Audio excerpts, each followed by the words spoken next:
Урматтуу Россия Федерациясынын аймагында жашап эмгектенип жаткан мекендештер. Акыркы күндөрү Россия Федерациясынын аймагында мекендештерибиз курьер кызматында иштеп, баңгизаттын мыйзамсыз ташууга көмөктөш болуп калган учурлар көп катталууда. Ошондуктан төмөндөгүлөргө көңүл бурууга чакырабыз. Мыйзамсыз буюмдарды ташууда буйрутма берүүчү тараптын буйругу менен белгиленген жерден мыйзамсыз заттарды алып, белгисиз кабыл алуучуга тактап айтканда жашыруун жайларга коюп кетүү болуп саналат. Бул кызмат Telegram жана Гидро сайты аркылуу жүргүзүлөт. Ал эми официалдуу курьерлик кызмат жумуш берүүчүдөн буюмду алып, белгилүү кабыл алуучуга жеткирип берүү болуп саналат. Жана бул кызмат тиркеме аркылуу ачык айкын жүргүзүлөт. Бирок тилекке каршы биздин кээ бир мекендештер оңой жана тез аранын ичинде чоң акча табууну көздөп, мыйзамсыз заттарды, буюмдарды ташып жатышат.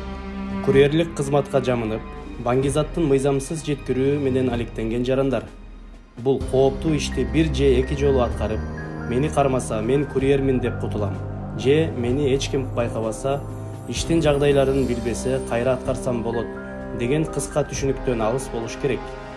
Себеби алыста үмүт артып жол карап күткөн ата-эненин, бир туугандардын көз жашы да жардам бере албайт.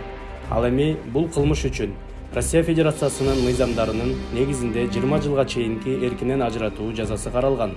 Мыйзамсыз жана өмүрүңүз үчүн кооптуу ишти жасаардан мурда терең ойлонуңуз, урматтуу мекендештер.